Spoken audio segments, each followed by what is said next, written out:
Welcome back to the Deep Dive, where we commit to charting the most complex psychological landscapes in fiction. And today we are taking on a big one. Maybe the biggest. Severus Snape, a character so intricately detailed, so layered in contradiction, that just summarizing his life feels like an injustice. It really does. He is, without question, one of the great anti-heroes of modern literature. And that's exactly why we're here. We're not interested in a basic, a recap of the plot points. Yep. Our mission today is to dive deep into the specific psychological undercurrents, the crushing contradictions, and the decades of carefully maintained secrets that really defined his entire existence. Absolutely. We're looking beyond the big reveal. We want to understand the enduring why. Yeah. The focus for us is to unpack how a single, intense, and profoundly absolute love, a love that began when he was just a child, drove his apparent resentment, his calculated risks, and his ultimate willingness to embrace universal hatred. This is a deep dive into the man who became the greatest spy of his generation. Whose loyalty was his greatest secret and really his only true possession. And you have to understand that Snape's entire life was just this slow-motion sacrifice. It was a perpetual penance for a few terrible mistakes he made when he was young. And to really appreciate his end, we have to start at the very beginning. We have to chart the roots of that profound misery. Okay, let's unpack this. Where did the darkness begin? We see the formidable adult, the potions master, the spy, but the seeds of his bitterness were so clearly sown in his childhood home. Oh, absolutely. The foundational misery starts immediately. It defines his entire outlook on the world. He was a half-blood, born in a place called Spinner's End. And the descriptions of this place are just grim. It's industrial, it's run down, and it's explicitly called not a nice place to live. So this isn't just about, geographical hardship. Not at all. It was a deeply, deeply unhappy domestic life. His parentage itself was a conflict zone. Right. You have his mother, Eileen Prince, who was a witch. And his father, Tobias Snape, a muggle. And that conflict wasn't just, theoretical. It was violently expressed at home. They argued constantly. Constantly, creating this environment of perpetual tension and, I would imagine, fear for a child. For Snape, Hogwarts wasn't just an adventure. It was an escape plan. It was the only way out. We know his father, Tobias, was extremely hard to please. He's described as someone who doesn't like anything much. His mother, Eileen. She's described as perpetually thin, sallow-faced, and sour-looking. A woman who greatly resembled him, in fact. So you see that emotional landscape reflected immediately in the child. He's solitary, he's defensive, and he's burdened by this obvious poverty. This background is so critical. When we look at his adult cruelty, we often trace it back to James Potter, and we'll get there. Of course. But the source of his insecurity, his shame, and his desperate need for validation came from Spinner's End and the ragged clothes he wore. It all started there. Precisely. His deepest shame was his poverty and the failure of his parentage, which he had no control over. This is what psychologically primes him to crave the acceptance, the power, and the prestige that he believed dark magic and Slytherin House could offer. If you can't get respect through wealth or happiness, you crave it through intellectual superiority and through fear. Then, around the age of 9 or 10, amidst this crushing environment, he discovers the light. Lily Evans. A red-headed girl living nearby who just shone in his gray world.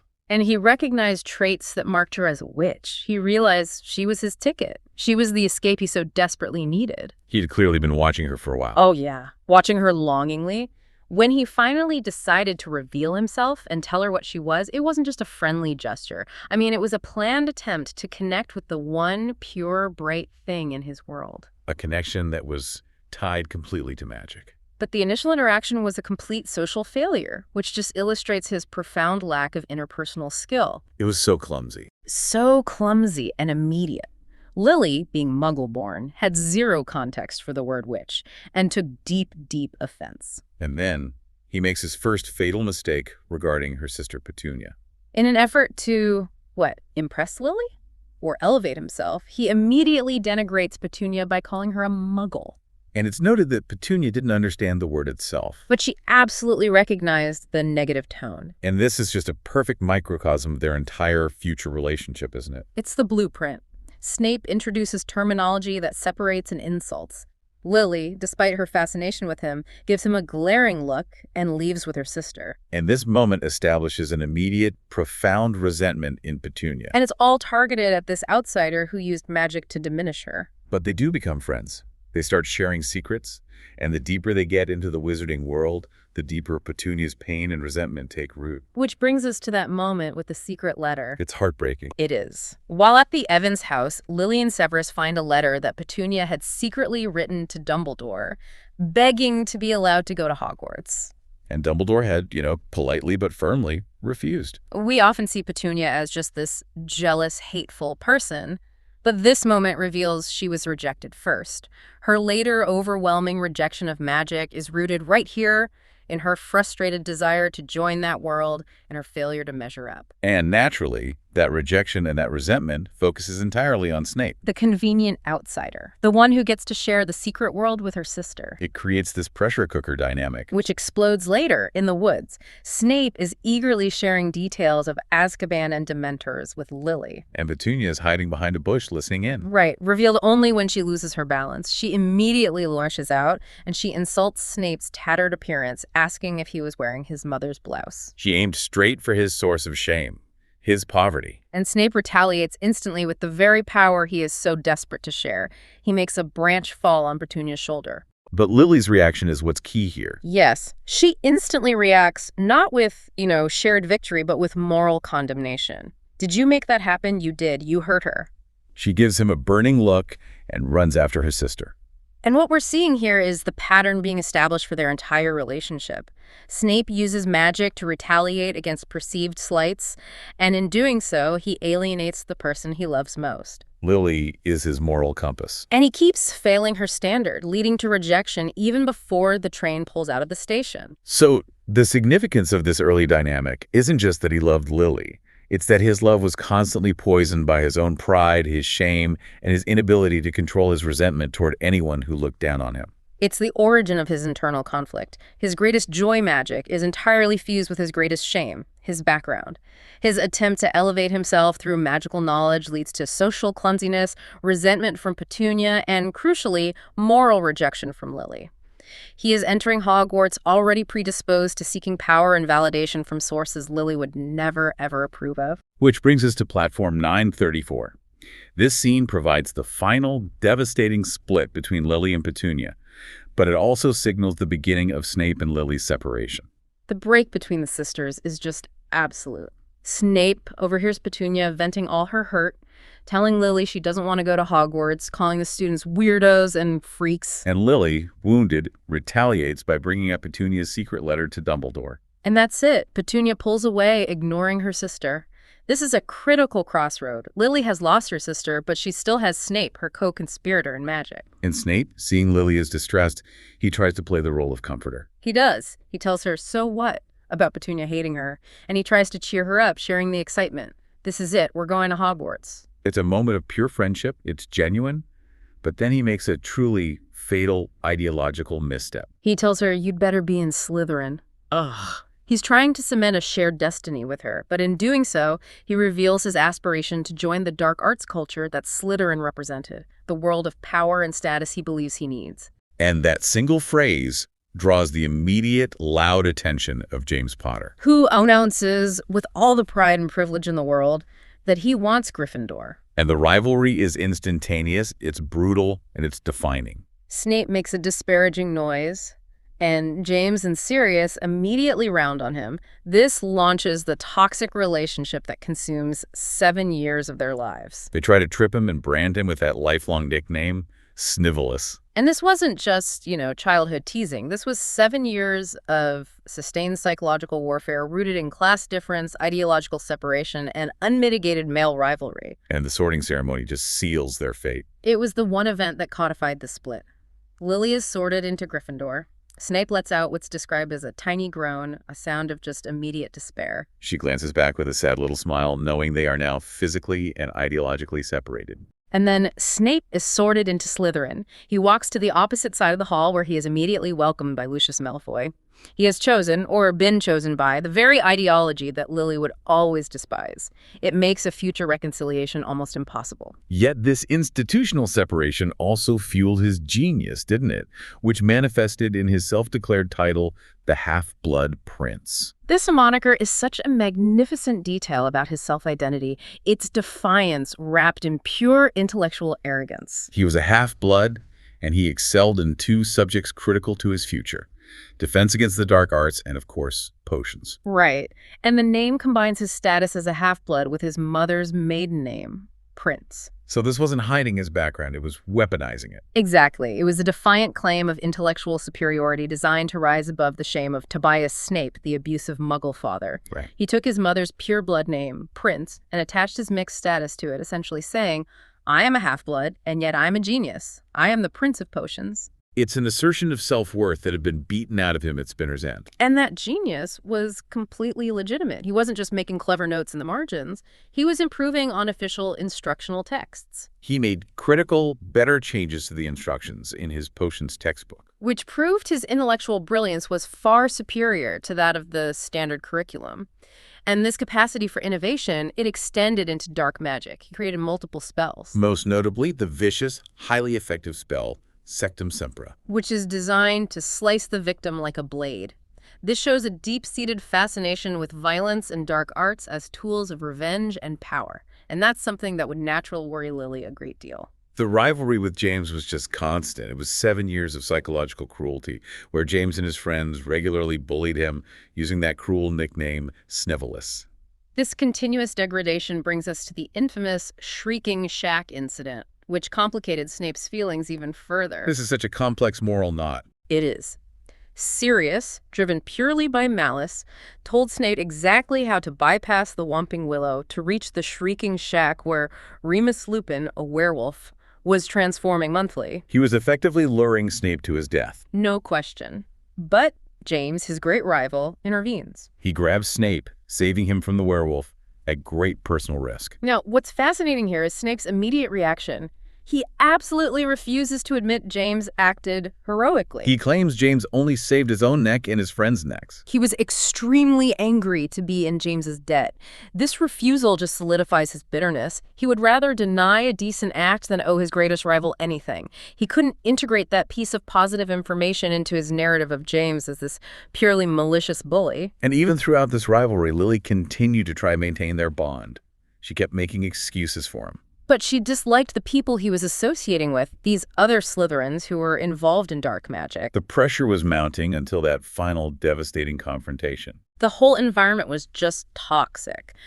When Lily finally confronted him about his questionable associates, Snape's pride and resentment just instantly boiled over. Instead of accepting the criticism, what does he do? He deflects. He shouts, "What about the stuff Potter and his mates get up to?" This defensiveness is a perfect manifestation of his wounded pride. He couldn't stand being judged by the person whose approval he needed most. He was trying to equalize the moral playing field, arguing that James was just as bad. And when Lily argued that James didn't dabble in the dark arts, Snape retaliated by stating James was merely playing the hero in the saving incident. He's dismissing James's genuine moment of decency. The systematic destruction of his pride through years of bullying was reaching its climax. And that climax occurs during their fifth-year OWLs near the lake in front of a cheering crowd. This public humiliation is the trigger. James disarms him and, with Sirius, subjects him to deep personal ridicule about his appearance. Then James makes that proposition to Lily, using Snape as a pawn. I'll leave him alone if you go out with me. And Lily rejects James, famously saying she'd rather go out with a squid from the Great Lake. And while James is celebrating this moment, Snape manages to retrieve his wand and lashes out, hitting James's face with a curse, drawing blood. James retaliates with the hanging curse. Humiliating Snape, exposing his underpants to cheering students. Lily forces James to release the curse, and in that moment, humiliated, furious at needing his rival's romantic interest to save him, and completely undone by his wounded pride, Snape screams the most painful, most destructive word he knew. "I don't need help from filthy mudblood." And the irony is just crushing. It's tragic, and it's total. That single word, the absolute dark arts slur, was the only thing he could stream that would hurt Lily as much as he was hurting in that moment. It was a release of 7 years of humiliation. But it was aimed at the one person who still stood by him. And Lily's response was immediate and final. Fine, I won't bother in future. She accused him and his friends of seeking to become Death Eaters, which Snape did not deny. She turned and walked away forever. That word that was meant to grant him power. It sealed his loneliness and drove him straight into the arms of the Dark Lord. It's not just a slip of the tongue, it's the sound of his entire psychological foundation just collapsing. He sacrifices the only source of love he has for a temporary release of wounded pride. So Lily chose her path with James, which the sources note surely destroyed Snape. He was completely devastated. And having burned that bridge, he moved immediately onto his dream of becoming a Death Eater. His trajectory toward power and status just accelerates. He serves Voldemort loyally, and on the Dark Lord's orders, seeks a position as a teacher at Hogwarts, specifically to spy on Dumbledore. Which indicates immediate, unwavering commitment to the cause he had chosen over Lily. He was functioning as a loyal subordinate, fulfilling missions, seeking influence. But this commitment, however, led directly to the critical moment where the trajectory of his entire life shifts. The prophecy. This is the catastrophic confluence of his public and private lives. While seeking information for Voldemort, Snape overhears a partial prophecy made by Sybil Trelawney to Dumbledore. A child born at the end of July would have the power to vanquish the Dark Lord. And Snape, being loyal to Voldemort, reports only the first half he heard. And Voldemort decides the prophecy refers to Harry Potter Lily's son. And the consequence of Snape's supposed loyalty is the imminent death of the woman he loves. Snape, realizing his terrible, terrible error, is instantly shattered and begs for a private meeting with Dumbledore. He has to appeal to the only other person in the world who understands the power dynamics of the Dark Lord. He begs the Dark Lord to spare Lily, but Dumbledore's response is immediate, harsh. And designed to test the true nature of Snape's love. Dumbledore cuts right through Snape's initial selfishness. You disgust me. You do not care then about the deaths of her husband and child. They can die as long as you have what you want. He's exposing Snape's residual ego, the belief that his love for Lily grants him some unique protection for her, even while condemning James and Harry. But wait, that's a powerful point. Snape immediately begs for James and Harry too. Was Dumbledore just using emotional manipulation, or was he genuinely testing Snape's commitment? I think it was both. Dumbledore needed Snape to fully renounce his Death Eater ideology. By forcing Snape to admit that his protective vow must encompass the hated James and the child of his rival, Dumbledore forces Snape to perform a complete psychological break with his past resentments. And Snape passes the test. He does. By immediately expanding his plea, he begs Dumbledore to hide and protect them all. And when Dumbledore asks what Snape would give in return for this protection? Snape's response is absolute. Anything. That single word.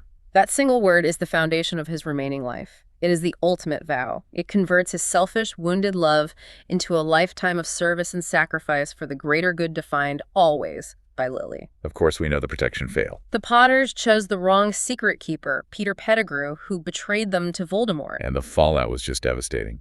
Voldemort killed James and then Lily. When the news reached Snape, he was destroyed. The description of his grief is staggering. He fell to the ground crying. He looked like a man who had lived 100 years of misery. His grief wasn't just sadness. It was a physical collapse under the weight of his own failure. And the realization that his vow was too late. The confrontation that follows between Snape and Dumbledore solidifies the path forward and anchors the vow to Harry. Dumbledore confronts him, reminding him that Lily's son carries her memory, specifically mentioning those beautiful green eyes. Which forces Snape to confront the reality that the boy he is now asked to protect is the living embodiment of his lost love and his rival's legacy. And Snape's grief-stricken response, "I wish I were dead," highlights the profound hopelessness he feels. He has lost the only reason he had to live. And Dumbledore leverages that despair. He has to. He gives him the ultimate mandate, the lifetime sentence. He says, if you truly loved her, then your way forward is clear. Help me protect Lily's son. Make sure it was not in vain. And from that moment, Snape's life is no longer his own. It is defined by his loyalty to Dumbledore and his guardianship of Harry, driven by that single, powerful emotional engine. Always. This brings us to the core of Snape's existence. The decades-long, agonizing commitment to that promise. He became a loyal spy for Dumbledore, but the price he had to pay was the constant need to appear cruel, hated, and disloyal, especially to Harry. The hatred wasn't a byproduct of the plan. It was a necessary component of the plan. It was the cover. His role as potions master and head of Slytherin gave him the perfect vantage point. When Harry arrives, Snape immediately mistreats him. Now, initially, this seems to be a form of spite against James's memory, a way to settle the score of their rivalry. And I think there's truth to that. But even within that spite, he remained fiercely committed to the protective mandate Dumbledore had imposed. We see that protective instinct immediately in Harry's first year, even when Harry completely misinterpreted it as antagonism. We do. Dumbledore had asked Snape to keep an eye on Quirrell, and Snape recognized that Quirrell was the threat.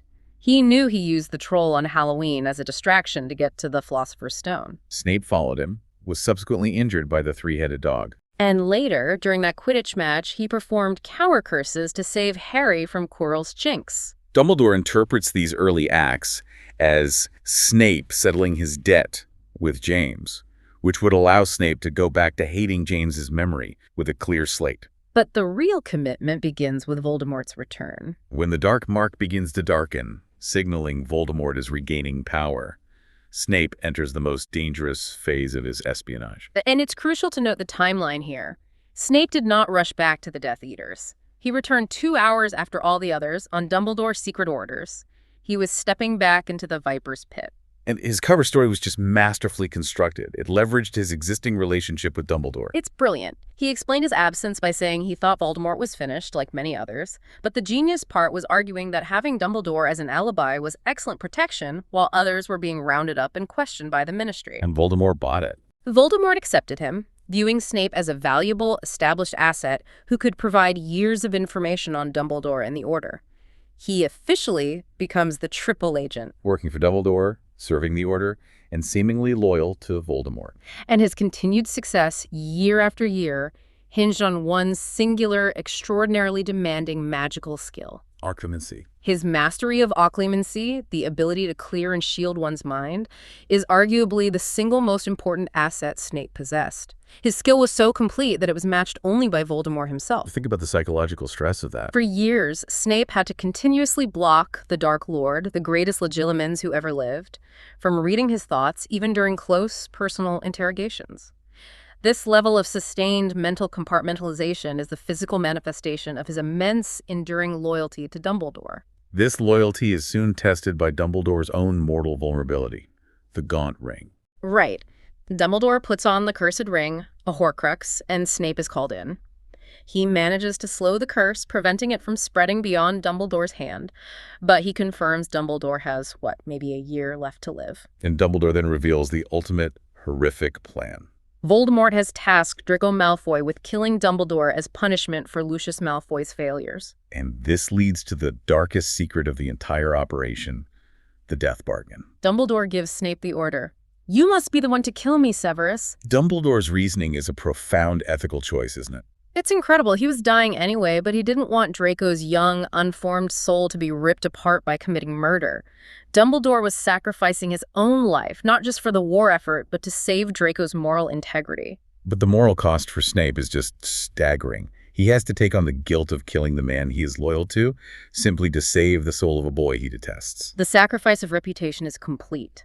Snape agrees, but only after Dumbledore demands one final, non-negotiable promise. When he is gone, Snape must ensure the children of Hogwarts are always safe. That final promise cements Snape's role as the benevolent dictator, the protector of the students, even while acting under Voldemort's banner.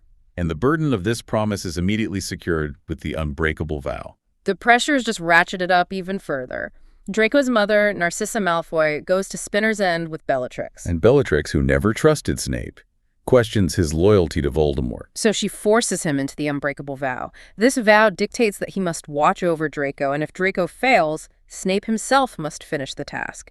If he breaks the vow, he dies. So he commits to Dumbledore's plan, guaranteeing his own death if he fails. It's a testament to his absolute commitment. Yet, even as Dumbledore's scheduled executioner, Snape argues constantly. He feels Dumbledore is asking too much. We hear him say, "Does it ever cross your brilliant mind that I don't want to do this anymore?" This internal friction is so key. He's bearing the weight of eternal damnation for a cause he believes in. And Dumbledore uses this confrontation as the moment to confide the final, most devastating secret.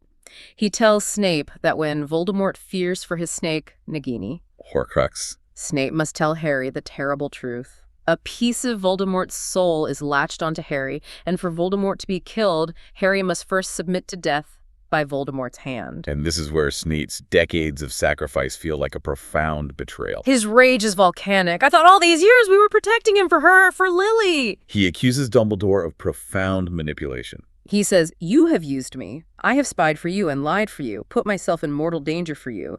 Everything was supposed to be to keep Lily Potter's son safe. Now you tell me that you've been raising him like a pig for slaughter." That line, raising him like a pig for slaughter, it captures the full magnitude of his moral horror and the shattering of his protective mandate. It's the moment the cost of the sacrifice exceeds the love. And Dumbledore then asks the critical, loaded question, had he grown to care for the boy? And Snape responds not with words, but with a magical projection of his deepest truth. He casts his Patronus, The Silver Doe. the Silver Dew, the exact same Patronus as Lily's, confirming that his love was not merely a memory, but an active, driving, magical force. It is the single most powerful statement of truth in his entire life. Dumbledore turns away, almost in tears. He finally grasps the full, horrifying depth of the man's lifelong secret devotion. Snape's greatest sorrow was that he protected Harry all these years, only to realize he had been protecting a target, not saving a life. The final acts of protection cemented his legacy. He had to be the ultimate villain, accepting universal condemnation to ensure the greater mission succeeded. The moment of Dumbledore's death encapsulates this perfectly. Draco fails. Snape arrives and fulfills both his promise to Dumbledore and the Unbreakable Vow, killing Dumbledore in front of Harry. He flees with the Death Eaters, and Harry, distraught, tries to stop him, screaming, "Coward!" And the irony is just absolutely devastating. Snape, the man who has accepted inevitable death and eternal dishonor to save the world, is called a coward. He blocks all of Harry's curses with utter ease, his face cemented in pain, as though absorbing the physical equivalent of Harry's hatred. He was the furthest thing from a coward. He was a man who willingly walked into the greatest danger daily for the sake of the son of the woman he loved. And he had to absorb that hatred, endure the pain of that accusation, and never, ever explain himself because his cover was paramount. After Dumbledore's death, Snape takes the role of headmaster. And he upholds his final, quiet promise to keep the children of Hogwarts safe, even under the shadow of the Dark Lord. This period saw some of his most brilliant clandestine strategic maneuvers. His actions as headmaster are extraordinary in their subtlety. He knew Harry would need the sword of Gryffindor, since it was in Dumbledore's will. So he took the real sword from the headmaster's office, hid it behind Dumbledore's portrait, and replaced it with a fake one. This ensured that Harry knew where to look, while keeping the real weapon safe until the absolute right moment. And the delivery of that sword showcases his commitment to secrecy above any kind of recognition. Totally. When Dumbledore's portrait informed Snape the trio was in the Forest of Dean, Snape went there, but he did not appear in person. He produced his Silver Doe Patronus to lead Harry to the sword in the frozen pond, remaining completely hidden. But why? Because he could not risk Voldemort reading Harry's mind. Even a momentary thought of gratitude towards Snape could compromise the entire strategy. He chose to be an invisible, hated guide rather than a recognized hero. He also directly protected Harry during the escape from Privet Drive, playing a dangerous strategic double game. He was walking the tightrope. Working with Dumbledore's portrait, he gave Voldemort the correct night Harry was leaving Privet Drive to ensure Voldemort still trusted him. But at the same time, Simultaneously, he suggested to the Order, via an intermediary, the strategy of using decoys, Polyjuice Potion, to make 7 identical Harrys. He gave Voldemort the necessary factual information, but also gave the Order the critical tactical advice needed to protect Harry. and during that ambush, we see the tragic consequences of his own past dark arts creations. It's so tragic. In the chaos, he saw a Death Eater aiming a wand at Lupin's back, a fellow Order member. Snape, trying to protect him, cast the vicious spell he himself created, Sectum Sempra. He was aiming for the Death Eater's wand. But instead, he hit George Weasley, badly injuring him. Even his attempts at clandestine heroism are tainted by the violence of his youth and his own dark invention. As the story approaches its end, before his final confrontation, Snape visits the old headquarters of the Order of the Phoenix. And he stumbles upon a deeply personal memento. This is a moment of profound, quiet sorrow. He finds a letter Lily had written to Sirius, along with a picture of her laughing with baby Harry and James. The description of his tears dripping from his hook-nosed face emphasizes the depth of his enduring loneliness. He isolates the only thing he cares about, He takes the part of the letter that read, "Lots of love, Lily," and puts it in his pocket, ripping the picture in two, keeping only the part of Lily laughing. He rejects James entirely, even in a two-dimensional photograph. The ultimate final act occurs in the Shrieking Shack. Voldemort, attempting to master the Elder Wand, summons Snape. He's convinced that killing Snape would make him the wand's true master. Snape knew his time had come. Dumbledore's final, desperate plan to defeat Voldemort was working, but at the cost of Snape's life. Voldemort releases Nagini. The snake wraps around Snape, and his face loses all color until the final order. Nagini, kill! And Harry removes the invisibility cloak. In his final moment, Snape isn't seeking forgiveness. He's seeking confirmation that his sacrifice was not wasted. His widening black eyes find Harry. He doesn't have time for a grand speech. He desperately pours his memories out for Harry to collect. The full, terrible truth of the triple agent, the unyielding loyalty to Dumbledore, the crushing reality that Harry must die, and the ultimate defining truth: he loved Harry's mother. That final look, the way it's captured, is just so poetic and devastating. The green eyes found the black eye. After a second, something in the depths of the dark pair seemed to vanish, and Snape moved no more. And Harry, having witnessed the entire torturous arc of his sacrifice, comes to the only possible honest conclusion. He was the bravest man I've ever known. His death was the essential, unavoidable final step, proving his promise. Always. We've reached the end of this journey through Snape's history, and what we find is not a narrative of simple redemption, but a masterclass in controlled betrayal. His decades of calculated risk and emotional self-flagellation were driven by a love so absolute it became the sole source of his loyalty and the secret that killed him. His true courage wasn't found in grand gestures or public acknowledgement, which he never sought or received. His bravery was defined by the willingness to endure the hatred and misunderstanding of everyone, especially the son of the woman he loved, just to fulfill a vow. He was the most loyal servant of the light who was forced to live and die as the darkest villain. His self-immolation made the light's ultimate victory possible, bought through the price of eternal dishonor. He lived a life of deliberate, necessary misery, ensuring his own reputation was completely sacrificed so that the mission could succeed and the children of Hogwarts could be safe. He achieved ultimate heroism by guaranteeing himself ultimate villainy. And that leads to a profound question we want to leave you with today,